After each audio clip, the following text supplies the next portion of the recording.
How far east in the state have armadillos been confirmed? Man, if you drive the road... This week on Kentucky Afield, we went live on social media and YouTube to answer all of your questions about Kentucky species that are not hunted, fished, or trapped. And we're bringing you those answers right now. It's time for the Kentucky Wild Question and Answer Show.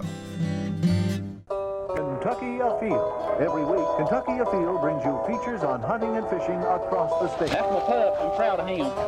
Here he comes right there. Let's get ready. Get ready. Look at that. What a nice fish. Hey, we dug it up right there. We did. There he is. Ooh, a nice one, too. Boy, he's healthy. What do we got? That was awesome. Got the first kill.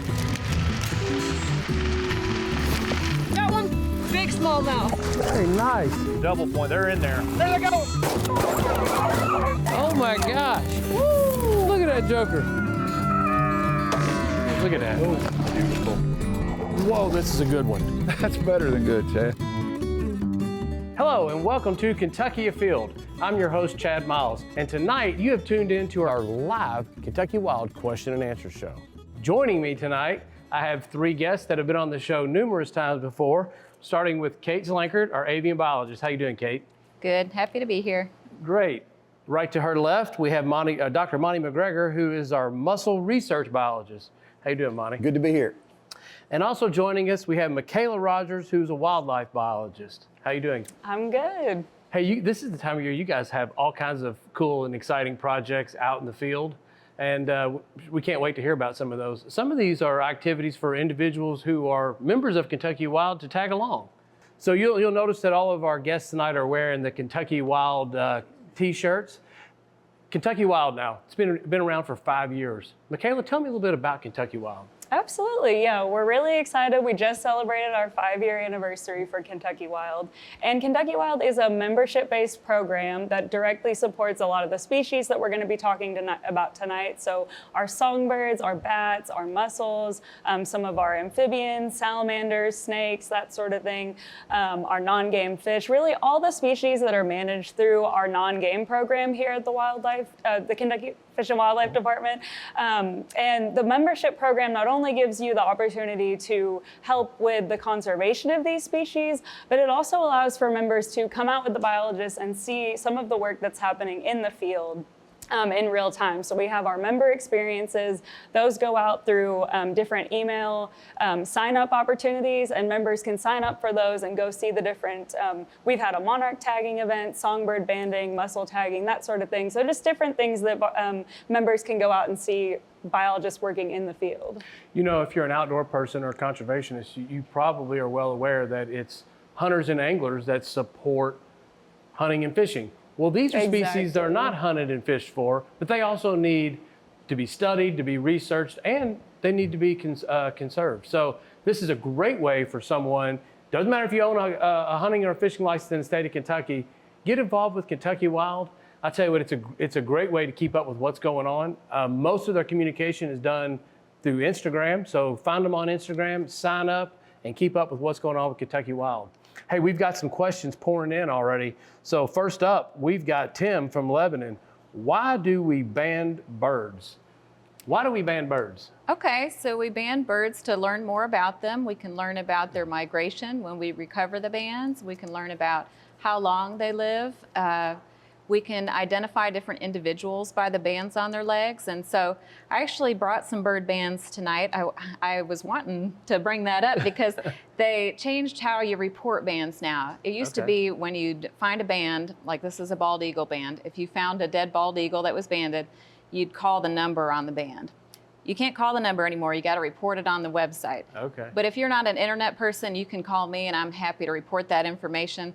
Finding a banded bird is so exciting because we get to figure out, you know, what we've wanted to learn all along, and so we want all those band reports to continue to come in. Oh, yeah. But the website is called reportband.gov if you want to report your own band.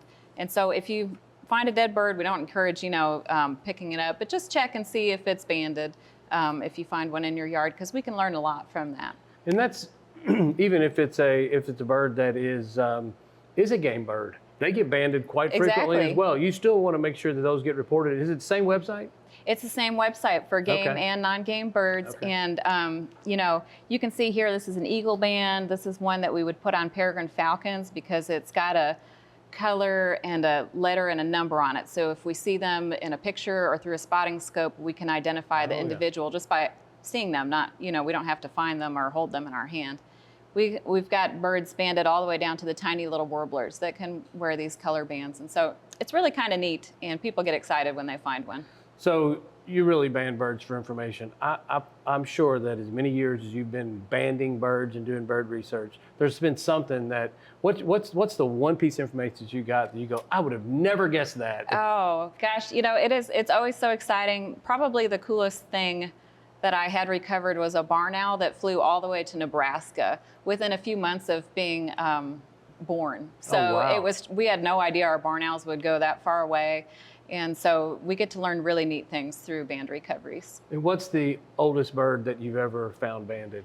I just had a bald eagle that I banded maybe 13 years ago recovered, and that was really neat. That I is mean, really bald cool. eagles can be 25 years old, but it's neat to look back in the earlier parts of your career with a band recovery like And that. that's a program that the feds and the Department of Fish and Wildlife, banding birds, they've been doing that for many, many, many years, right? It's a national thing, and so this is a national website that you put the information into, and the information is consistent throughout the entire country. Okay, very cool. Well, next up we have Brock Allen. How long do crayfish live? Anybody know how long crayfish live? I'm sure there's a bunch of different species of crayfish. So We have a lot of species of crayfish in Kentucky, over 60-something species.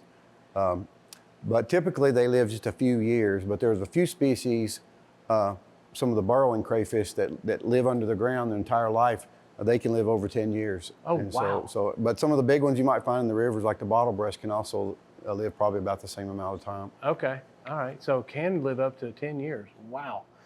All right, next question, Tony Seitz. How far east in the state have armadillos been confirmed?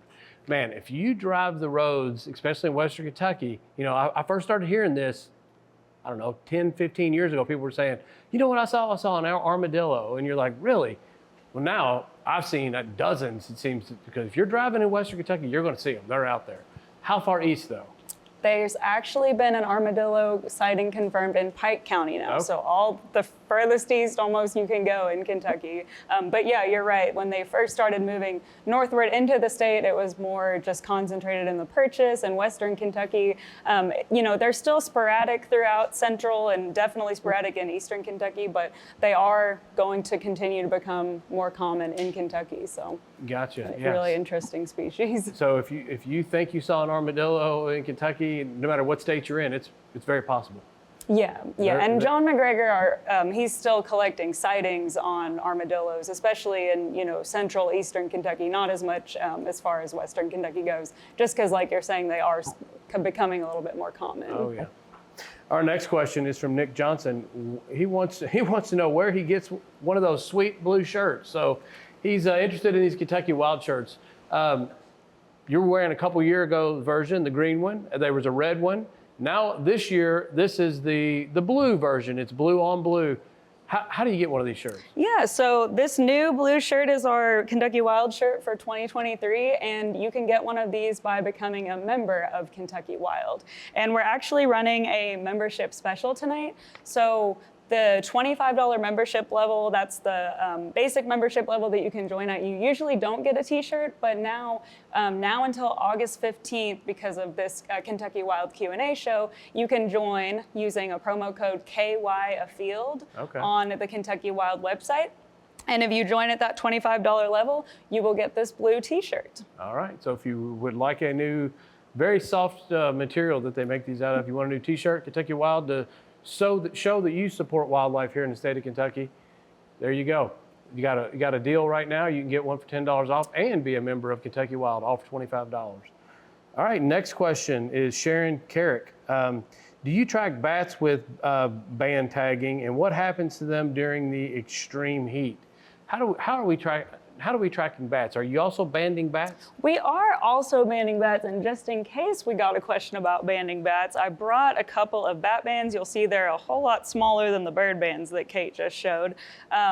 These are actually different colored bands. The normal band that you order comes in silver. These have been anodized several different colors so that we can not only track bands by a unique code that is on each of those. It's probably a little bit hard to see from there, but there's a unique code that goes on the band and then of course onto the bat. So if a bat is recaptured, you can tell, where they were originally captured, their weight, if we first captured them as a juvenile and now they're an adult, that sort of thing. So we can track them that way. And then also the different colors will show us, specifically for one project that we were doing with Virginia big-eared bats, we wanted to see where they were moving from their maternity colonies and then where they were showing up in overwintering sites. So if we go into a cave in the winter, we can very quickly identify, okay, there's a red band. So we know that came from this specific cave in the summertime. Oh, okay. Very cool. And then we also use radio tracking to locate bats. So if you capture a bat, and especially if it's a rare species, if it's a pregnant female and you want to see where her roost tree might be so we can make sure that's protected, you can actually glue on a very small radio tracking tag to the bat and then track it using a receiver. So you're basically walking around in a field, holding this antenna up, listening for beeps and just trying to walk towards where the bat is. And they also wanted to know what happens to bats during extreme heat. Oh, in the extreme heat. So there has been, there was quite a few calls recently in that extreme heat where there were a few kind of bats that people had found just down and about. So they do get dehydrated. They will, drink out of people's ponds and stuff on their property. Really, just as much as any other species, water is really important. They'll drink out of people's pools. But yeah, they can get dehydrated like any other animal. But if you do find a downed bat, that's on the ground or something like that, don't pick it up barehanded. If you need to move it, you can coax it into a cardboard box wearing a glove or something like that and move it. But call a licensed rehabber if you need, rehab services. Don't try to take care of a bat on your own. Okay. Next question is from Jeremy Powell from Calvert City. How do skinks and lizards lose their tails without bleeding to death? Anybody know anything about skinks and lizards? So I know that they contract their muscles, because of course if they're losing their tail, they're trying to get away from a predator. And the easiest way, well, I say easiest, it's of course a huge energetic loss, but if they're trying to get away from a predator and it's between losing their tail and getting eaten, they can contract those muscles and those blood vessels will constrict really quickly so that the tail drops off and the lizard can continue on. And it can regenerate that tail. It just won't usually look exactly like it did before. Isn't that amazing to be? It really is. It's like a fighting little man, like an army man. Just snap the arm off and pop it back on whenever I need it again.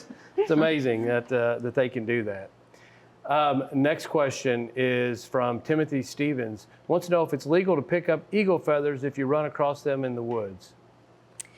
It isn't. All eagle feathers are supposed to be sent to the National Repository, and so if you find them and Google that, it's really just best to send them to us or get them to us or just leave them in the woods. Those are the best things to do, but it's not legal to possess them yourself. Gotcha. Yeah.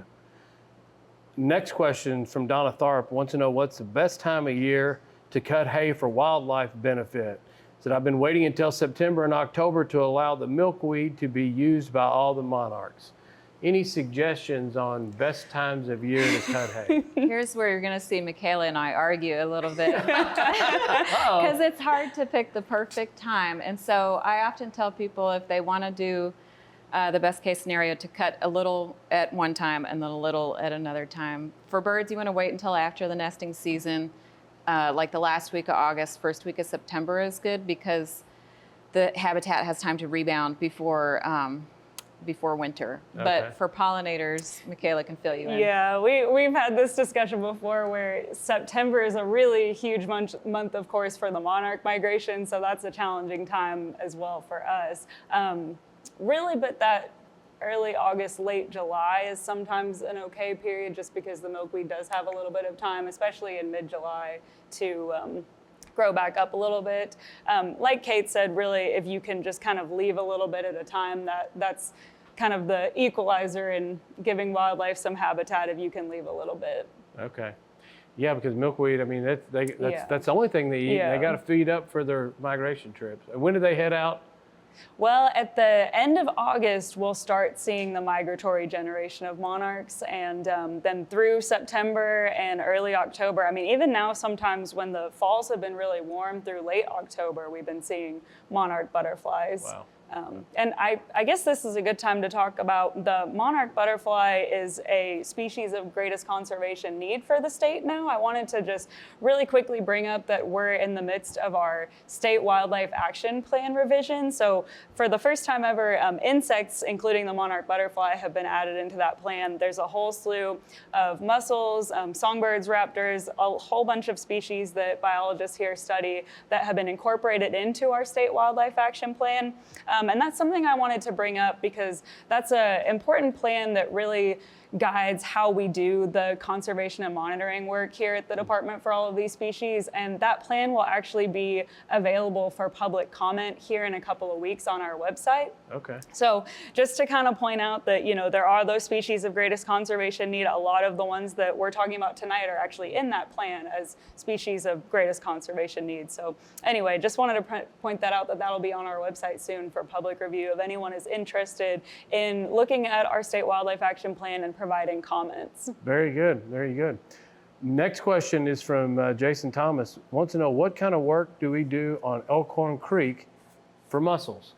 Well, your lab is right there at Elkhorn Creek. What are you guys doing on Elkhorn Creek as far as releasing mussels?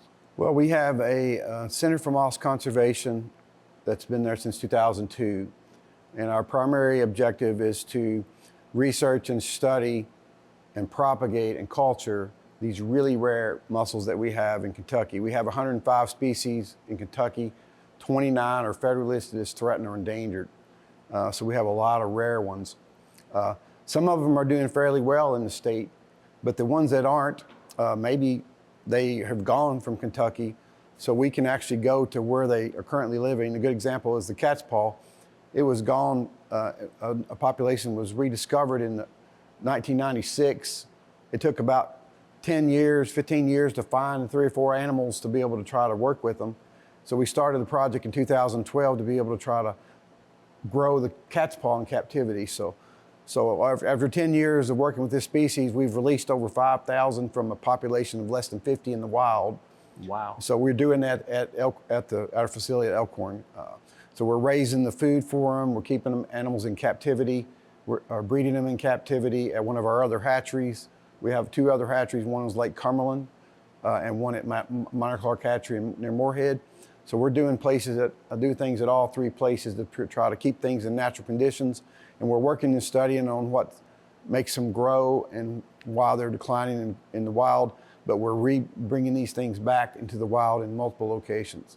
And both these girls have talked about banding, all the way down to butterflies and bats, and you've talked about bald eagles all the way down to little bitty birds. You don't band, but you also have a way to track and keep up with mussels, right? Yeah, we have 2 or 3 different methods. One, I actually have one here somewhere on this rabbit's foot mussel, not this one. So we can put a numbered tag on them that we can zero in on this animal. We also have what we call pit tags that we use for hellbenders as well. Mm-hmm. So we can actually put that on these animals and go back with this wand, like a metal detector kind of, and find those animals in the wild. But one thing that we do is, since we've been raising thousands of these things each year, we put a different color of plastic glitter each year to represent our stocking classes. So there's some of our sites in Kentucky, now we can go out and we can find 6 or 7 year classes in a row that we've released. Wow. Of these really, really rare mussels that hadn't been seen in maybe even 100 years. So it's literally a little piece of glue that's waterproof that doesn't affect the mussel, and you just glue one, might be purple, might be green, might be blue, and that tells you what year class it is for that mussel. And I've seen you guys do that, actually participate in that before. It's really cool. So you also can go out in a couple years and potentially, are you seeing any natural reproduction on mussels that you guys have released? Yes, we've released several species that we've gone back and checked on them the next year or every 5 years. And so we're seeing reproduction already from some of the animals. Now they take some 4 or 5 years before they reproduce. So these cat's paw mussels, it's just, they've been out now probably at high enough levels for 3 or 4 years. So it's probably going to take them 3 or 4 more years before we see some young juveniles that come as a result of that. But if we can get enough of them out, they'll reproduce and recruit on their own. And that's the goal, is to establish a population that we don't have to do anything with, but watch them. So you went from literally a handful known in the world to releasing over 5,000, and over a period of time, they may very well be reproducing, but they're very small when they first come out there. Well, how many could fit in that little shell? Thousands and thousands and thousands. Well, we could get several thousand in the space of this shell. One thing that I will mention is we've got another 4,000 or 5,000 cat's paw to release this year that we're going to have a Kentucky Wild event to help us tag those. Oh, wow. When you have 4,000 or 5,000 mussels to tag, it takes a lot of people. So we get 10 or 15, 20 people for 4 or 5 hours, and we can tag all of those, and they're ready to go out in the field. So we're going to have that at some point. And you may be tagging and releasing in that one day as many that are in the total population out and about. In the entire world. In the world. Yeah. By double or 100 times what it was. That's amazing. I mean, they were down to less than 50 animals in the wild. Yeah. They thought they were extinct in the 1990s, and then one researcher found 2 or 3 individuals, and then so it took several years of effort to be able to find and locate enough animals to be able to, and then it took us several years to figure out how to raise them in the wild in captivity. There's some great stories about how we're managing and trying to reestablish populations that are viable to sustain themselves. We've all been on different releases with the show. And one of you actually have down there. You have what have you got right there? I have a life-size replica of the Eastern hellbender. That was a very unique ordeal that we went out and we filmed that. It was the very first time that hellbenders had been reintroduced in Kentucky. And that was, I can't remember how many we released that day. 25. 25. Yep. And I know there's been released since then. We've had additional released, right? There will be, There will be additional releases in Kentucky because this is a species that really should be statewide in our, streams and rivers, but has been in decline just due to different water quality issues and other factors that we're really trying to study.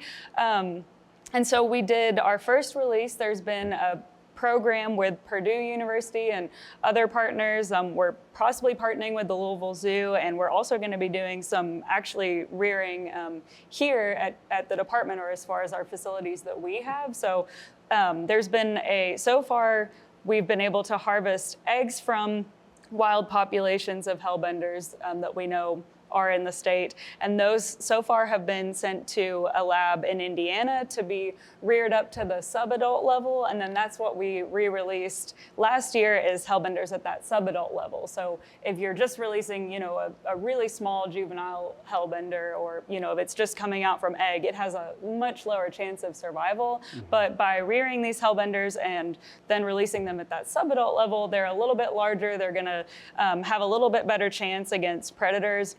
So that's kind of the goal there, is to start putting them back into these places where we know that the habitat is good, we know that they should be there, but just wanting to get more of them out there. So it's exciting that that's a program that we're currently building the facilities to do in-house. Now that was something I wanted you to bring up, because we came out and covered that, and it was a really fun day to be out seeing an animal species that I probably saw more hellbenders that day than I'll see the rest of my life in any one stream. Easily, especially because, these guys, when they're in a creek, even if you're right next to it, it's going to be at the bottom of the creek under a very large rock. Yeah. So, and then they also look like a rock, just you can see how flat its head is when you're snorkeling and looking under rocks for them. It's very easy to look under a rock and think, oh, well, that's a rock that I'm looking at under there. But really it's a, adult hellbender guarding eggs. Very cool. Very cool. Next question is from Isaac Walker. Wants to know where the best place to see eagles in the eastern part of Kentucky. There you go. Probably Lake Cumberland has Okay. really good counts in the wintertime. They have a lot of nests, but it's always easier to see eagles in the winter when the leaves are off the trees. And so I would just get on a boat on Lake Cumberland and keep your eyes open. You'll probably see some. But they can be seen. Just about any lake anymore Yeah. is, good eagle watching. But if he's just really wanting a sure thing, that would be Yeah. where I would go. But we do have eagles statewide nowadays. So. Statewide. Yeah, So on the water though, the eagles are always pretty close to water, aren't they? usually, yeah. Yeah. So pick a lake, and a big lake like Cumberland's gives you a lot more area to search. But a lake or a river, you got a chance in Kentucky to see an Yeah, eagle. yeah. Next question is from Tom Timbrook. Wants to know what happened to the whippoorwills. This is a question we get every year. What do we know about the whippoorwill populations? That's a really hot topic in bird research right now, and it's thought that habitat loss is probably the biggest factor. Whippoorwills need open woodlands, and so we have issues with a lot of invasive species in the understory of woodlands nowadays, like bush honeysuckle and things like that. Especially if he's talking about whippoorwills that used to be on a farm's edge. Invasive species can be real problems there. There may be some issues with predation when it comes to feral cats, raccoons, things like that that are a little overpopulated on the landscape. And there's folks doing research on things like insecticides because they're insect eaters, whippoorwills are. And so it's probably a few different things causing the whippoorwill declines, but we're all paying attention to it. And we do a statewide count for whippoorwills and chuck-wills widows now, trying to figure out where they're still doing the best, which seems like large tracts of public land. So Yeah. Carrie Cook from Lyons County wants to know where they can get a bat box. Apparently they're interested in a bat box. Well, as far as bat boxes go, there are a lot of different options. If you go to Bat Conservation International's website, they kind of have a big overview of the different designs of bat boxes. There's things called rocket boxes. If you go and look, they're kind of these little boxes that have different layers of, they have different sections where there's wood in between them, so the bats can move around and kind of temperature regulate within that box. So really, anywhere she wants to either look for the box designs on Bat Conservation International and take those and just look as she's shopping in different areas, or look online for bat boxes. That's just a good way to know that you're getting a bat box that has the specifications that she needs. Okay.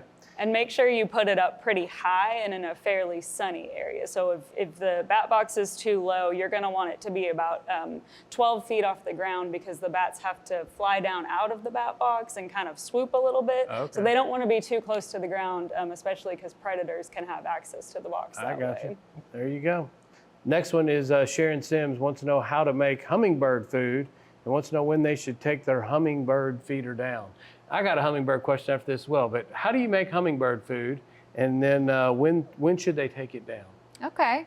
Yeah, you can make your own. You don't need to buy it. And so you just mix 1 part sugar to 4 parts water.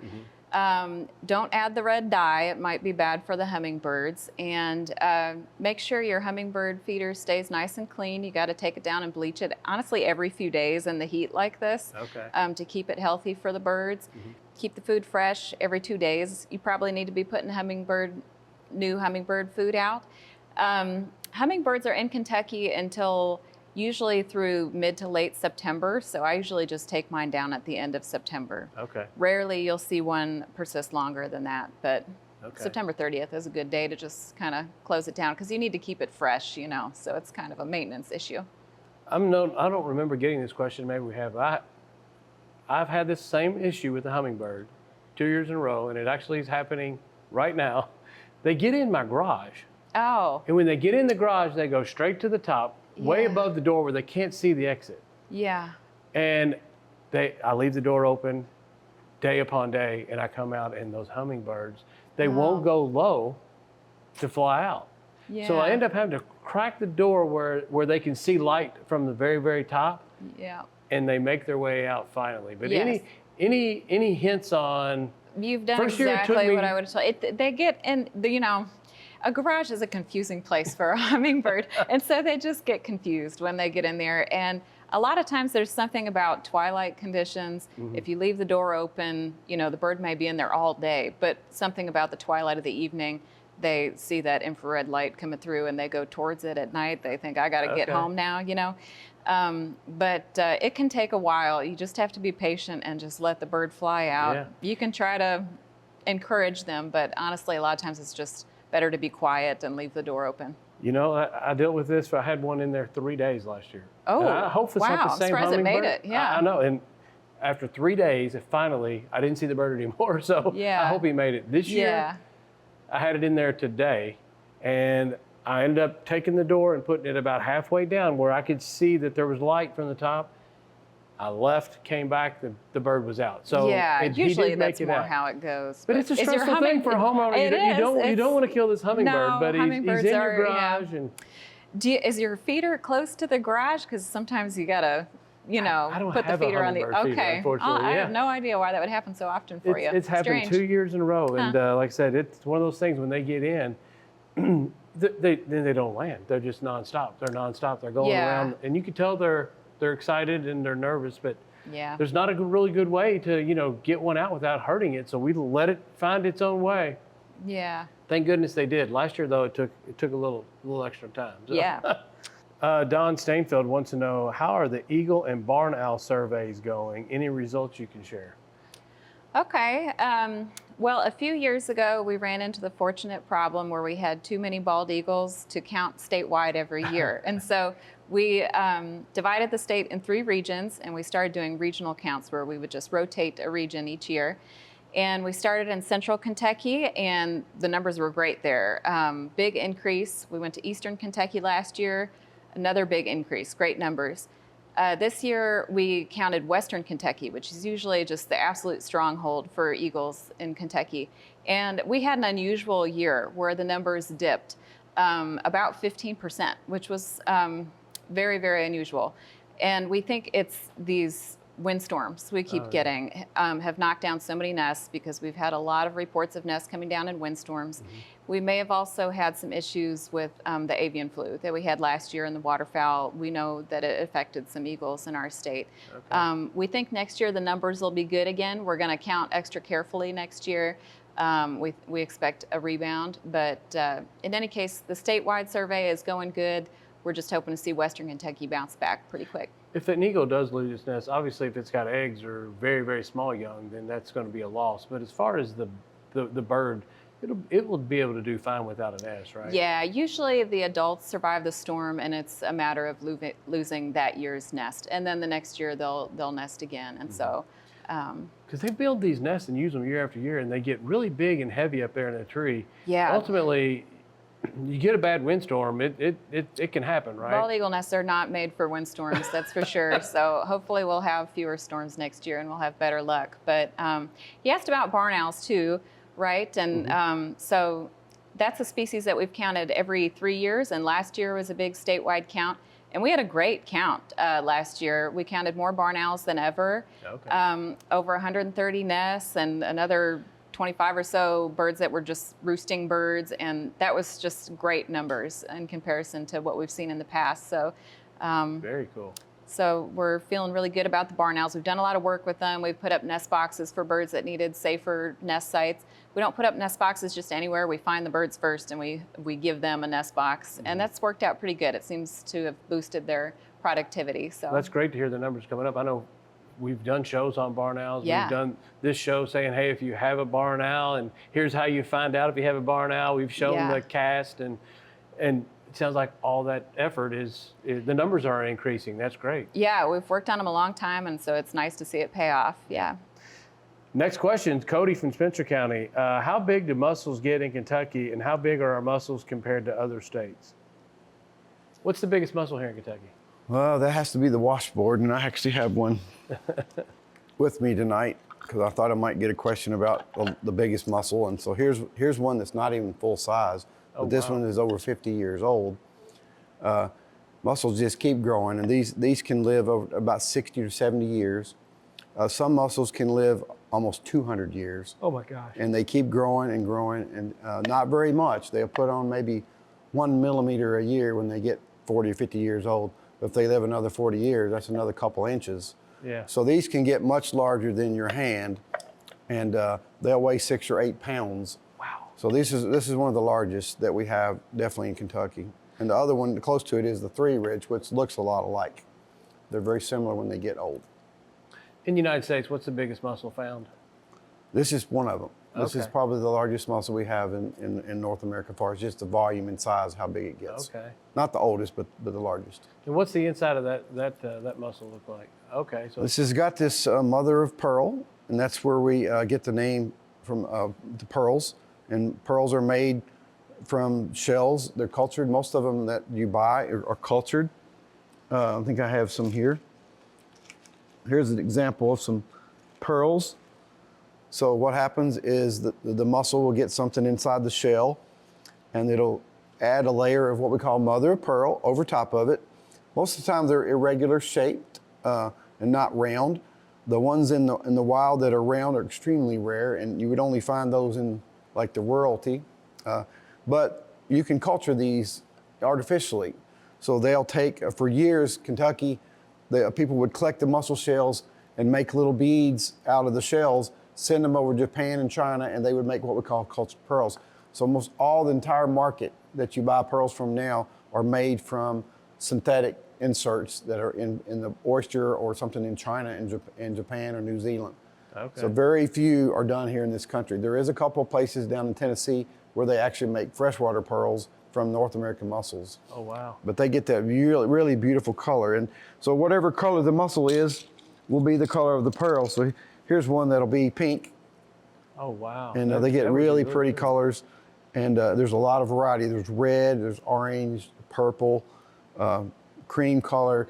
But the majority are probably this pearly whites that you see. And that's the most common sought after is the white ones. That pink color. What mussel is that? It's the pink hill splitter, and it's appropriately named because of the color. But these are really pretty. They can get fairly large too. They can get almost as large as these washboards. And I remember the hill splitter. I remember we actually found some of those when I was out with you that day in Green River, right? We did. I remember that would be one of the names, and I asked you the reason of the name, and it's appropriately named, right? It is.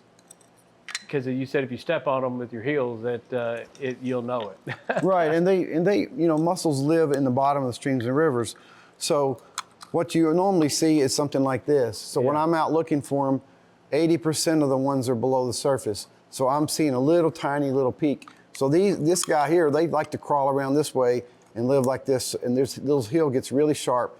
So if you walk around barefooted in a stream and you step on that, it's going to cause an injury. So you just have to watch out. Most of the time, though, they stay buried completely. Yeah. I remember you showing me some of those. That's very cool. Next question here is from Justin Caldwell. Does Kentucky have a growing owl population? I'm seeing more and more every year in Owen County. So he's not saying what particular species of owl, but overall owls. Name me the species of owls we have here in Kentucky. Which ones are the most common, and then what our total population of owls is like? Okay.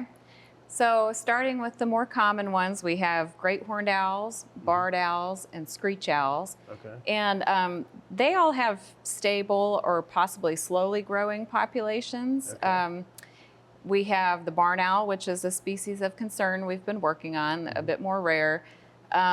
We have northern saw-whet owls that are only here in the wintertime. Okay. On rare occasion, we'll get a snowy owl in the winter. Oh wow, we've had those in Kentucky, huh? Yeah, but just a handful in a snowy winter. Okay. So I wouldn't say that, maybe he's been lucky lately where he's been seeing more. I wouldn't say any of them are increasing in a huge sort of way, but there are some owls that are relatively common, like great horned owls are pretty common. Okay. So.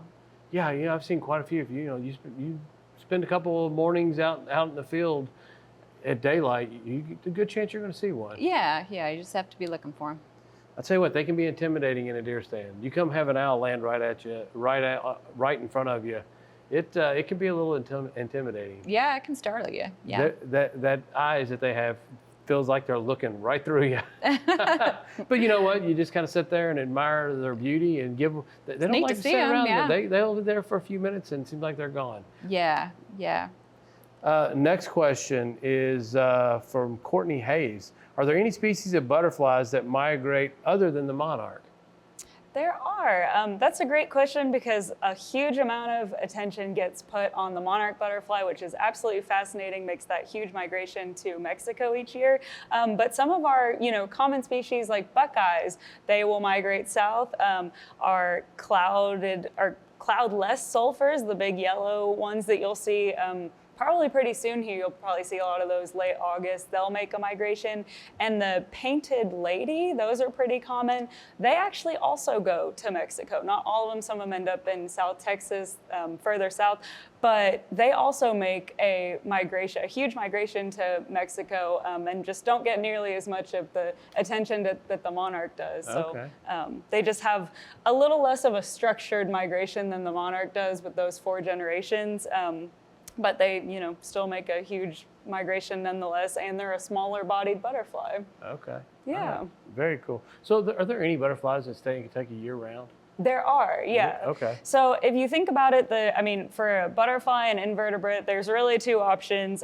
You can get out of here when it gets cold because you're not going to be able to survive, or you can go into more of a dormant stage. So if you think about, I like to use the comparison of the monarch and the viceroy. So the viceroy is our state butterfly, looks very similar to the monarch, but they have very different life history strategies. The viceroy is going to overwinter rolled up in a leaf as a first or second instar caterpillar. So basically instar is just their molt stages. So they're one of the 2 first life stages that they go through. They're going to roll up in that leaf, usually on their host plant, which is willow species, and they're just going to overwinter like that and go very dormant. And that, regardless of how rough the winter is, they'll make it. And a lot of butterflies and moths will get into their pupa stage when it comes. They'll either have a chrysalis like most butterflies do, or a moth pupa is more of that cocoon, like fluffy stage. And so in the wintertime, they're going to go very dormant. They're just going to stay into that pupation stage all winter until it warms up. So if you're, thinking about getting into your garden, grabbing all the leaves up, cutting all the stems, maybe like we were talking about earlier, try to leave a little bit of that natural habitat. I know to some people it looks a little messier and you want to get it cleaned up quickly, but if you can leave it for a little bit longer until spring, until those temperatures warm up, you're going to give a lot of pupating and overwintering insects a lot more chance to survive. Wow, very interesting. Next question is from Danny Maxwell, and this is for you, Monte. Does that name sound familiar to you? Well, just so happens he was at the camp that you taught today, and he would like to know, apparently you were teaching a camp today on mussels, huh? And he was there, and he wants to know what your oldest mussel in your personal collection is. I have at least one mussel that's a little bit over 100 years old. Oh my gosh. It's the fluted kidney shell. And so they can really live a long time. They're not very big, so that's probably the oldest one that I have, the fluted kidney. And it's an endangered species. Okay, and it can live over 100 years, and yours is over 100 years old. Yeah. How do you tell how old one is? Putting rings on just like a tree, something like that? Yeah, it's similar to that. They have rings on them. You might be able to see them on these.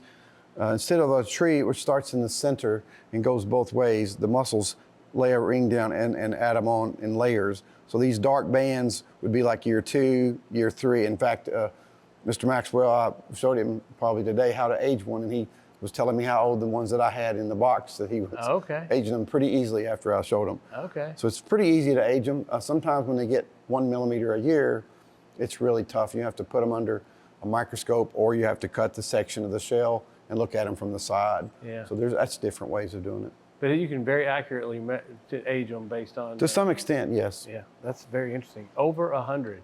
What is the longest lived mussel in the United States? It's probably a species we don't have here in Kentucky, but we have a similar species called the spectacle case. So it's in the same family, and they live well over almost 200 years. Oh my gosh, that's amazing. 200 years old. Next question is, how do you get a job doing what we all do? So How do you get a job? How do you get a job being a biologist here in the state of Kentucky? Well, most of us here generally have a biology or biology-related degree. So I studied natural resources and environmental science, and then got a master's in biology. Not everybody has a master's. Some people go off of years of experience. But the way I started after college was getting a seasonal technicianship here, and that was a 9-month-long technicianship, and then So many people start experience. out. So many people start out as seasonals in whatever their field of study is. And I know yours is interesting because yours changed when you started with the Department of Fish and Wildlife. You weren't studying bats before, and that's the job that was available. And next thing you know, you're studying bats. Kate, where did you go to school? I went to Ball State in Muncie, Indiana. Okay. And I'm one of those people who just got a bachelor's degree and then after that just racked up experience. And so, yeah, most people go for biology or wildlife biology or natural resources management. Did you come in as a full-timer off the bat, or did you come in and do it? No, I started traveling around wherever there was still somebody who would pay me to work with birds, and then ended up here eventually. You know what? It's something you gotta have a passion for it, don't you? I mean, Yeah. it's a great job, and you love to get to show what you get to do every single day out in the field. But you gotta have a passion for it. And Sure. You're going to do some traveling, and you're going to get some experience. You're going to be taking some jobs with maybe some long-term uncertainties. A lot of these jobs are 6-month jobs. Monte, how about you yourself? Where did you get started? I mean, you have a PhD. You're probably one of the leading people in the world that do what you do. How did you get started in this? Well, I was introduced to freshwater mussels in 1988, so I've been working with them since 1988. And a professor in my class at Murray State University said, would anybody like a job working with freshwater mussels at $3.35 an hour back then? And I raised my hand. He introduced me to mussels, and I just fell in love with working with them and have been working with them ever since. So my position here, I haven't really changed since I've been here for 22 years. Yeah. My position has been the same entire time I've been here. I started the Center for Mollusk Conservation, so I haven't had to go through too many channels. But right out of grad school, I was hired as a malacologist in Virginia, worked for the Game and Fish there, and then came straight to Kentucky after 6 years. So I've been working for 29 years in the state wildlife agency as a malacologist. I bet you have interns almost every year working for you, don't you? I do, and I usually try to find interns that are interested in going into the field. So I have a current intern. She's a natural resource environmental science at University of Kentucky. She'll be a junior. She's doing great. So she's getting a lot of experience. And I have a lot of people that just want to come. In fact, 2 of the kids today that were in the class that I taught, one's a graduating senior, one is a junior in high school. They were both expressed interest in being an intern and getting experience working with wildlife. And I talked to them about you can go to our website. Yep. At the very bottom of our website, it says careers. You click on that. It'll list all the jobs that are open for the agency. Mm-hmm. So get a degree in wildlife biology if you want to do something what you guys are doing, and put a plan in place. Call the department, talk to some of these people, and find out what internships are available. And you know what? Go out and try something before you set your plan. This is what I'm gonna do the rest of my life, because you might make a change. Maybe not like in your situation. Started this 28 years ago. You're working with mussels, and you absolutely love it, don't you? I do. You don't want to do anything different. Work Nope. with mussels. That's what you want to do. On the other hand, you were working with butterflies, and the next thing you know, the first opportunity at the Department of Fish and Wildlife for you to get some experience was what? Cave surveys with bats. Cave surveys with bats. And that's the first time we met. We were actually in and I was like, I remember thinking, man, how did you decide that this is what you wanted to do? And you were like, this is not my first passion. It's actually butterflies. But you worked with bats for a while. You loved that. Now you get to do a little bit of all of it, right? Yes. Yeah. Bats, butterflies, the Hellbender project, really anything that, comes through that we're like, well, this is probably what we need to work on. It's a big diversity of just different projects that we're working on. Get some experience, and you know what? Spend a couple days out in the field. Reach out to the Department of Fish and Wildlife. Join Kentucky Wild. Find out what opportunities may be available there to do a field day with a biologist. See where your passions lie, because everyone, people want mammals. Some people want the little furry, fuzzy animals. You're on the insect side, mussels, birds. There's a lot of opportunities here in the state of Kentucky and with the Department of Fish and Wildlife. So if that is your passion and something you want to do, hope to encourage that passion and get on the department's website and see what type of jobs are available. All right, our next question here is from Angela Smallwood. Said he found a dead finch by her feeder. What should she do now? We've talked a little bit about this with bats, but if you find a dead finch or a bird that maybe you don't know what kind of bird it is, how should you handle that? Well, finches especially, it's unfortunately common this time of year for finches to get what we call the house finch eye disease, and it's a disease that makes them go blind. It's spread on common feeding surfaces, and so if you find a dead finch at your feeder, house finch, goldfinch are the most common species that get it. You need to take down your feeder right away, bleach it, and leave it down for a couple weeks because you're going to be just allowing the disease to spread by inviting birds to eat on a common feeding surface. And unfortunately, that's kind of common July through October in Kentucky, so people need to kind of be on the lookout for it. In general, when it comes to dead birds, finding one dead bird is not necessarily a concern, but if you find 5 or more dead songbirds, we would like to know about it and test them and see what the problem is, because periodically we do find disease outbreaks. And so there's a way on our website that you can report that, or you can call the info center here. When it comes to other dead raptors and species like that, you're welcome to call and see if that's of concern. Okay.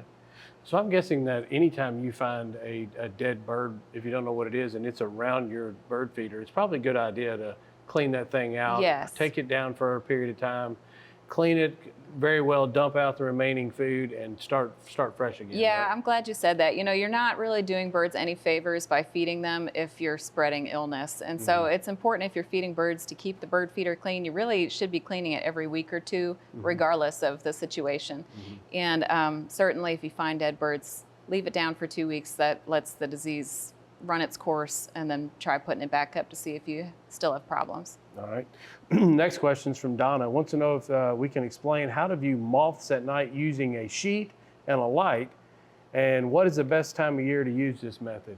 Do you know this method of locating moths using a sheet and a light? Yeah, she's probably talking about putting up a white sheet, just hanging it up. You can, find 2 trees or just anywhere outside on a patio or something like that, and putting up a black light. And so the moths will be attracted. They'll kind of just sit right on that sheet, and they will just stay under that light, and you can just take a look at, all the different moths you've attracted. Oh, very cool.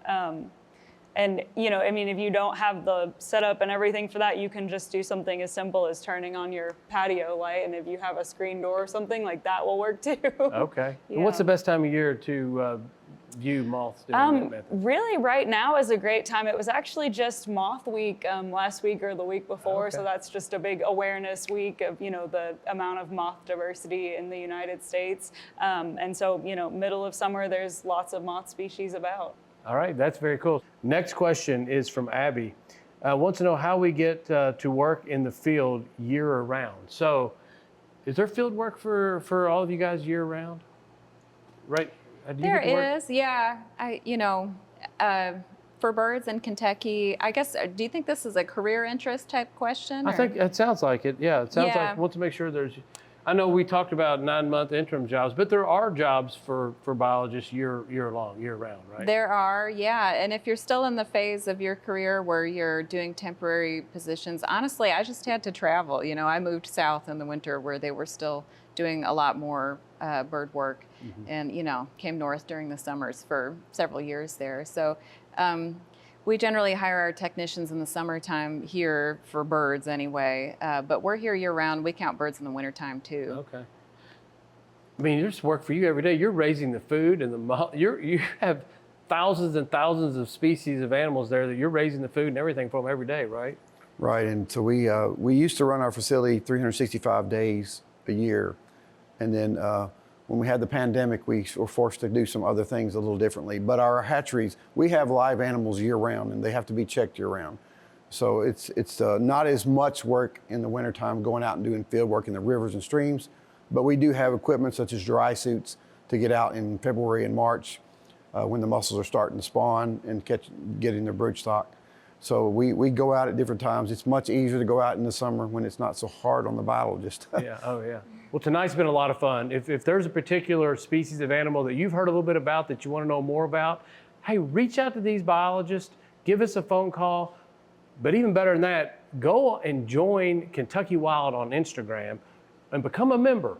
You pick up one of these t-shirts if you do it within now and August 15th, right? Yep, For $25, August you 15th. can be a member of Kentucky Wild, and that's normally a $35 deal where to get a t-shirt for $25, you get one of these blue on blue t-shirts that our ladies here are wearing.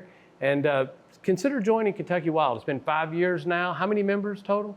10,000 total members. 10,000 total. It's amazing how many people are interested in what's going on in Kentucky, because I get phone calls from people that watch Kentucky Afield through YouTube and all these other formats. Well, people do the same thing for Kentucky Wild. We've got members of Kentucky Wild from all 50 states now, right?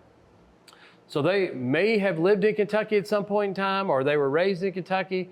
Now they're just interested in what we're doing here in Kentucky with our wildlife species. So it's a great way to get involved is by joining Kentucky Wild. Well, thank you for tuning in with us tonight for our annual Kentucky Wild question and answer show. Hey, remember, we're going to be off air until August the 26th. So make sure you set your DVRs and join us then. And remember, hunting and fishing on private property is a privilege. Always ask permission and thank the landowner. Until August 26th, I'm your host, Chad Miles, and I hope to see you in the woods or on the water.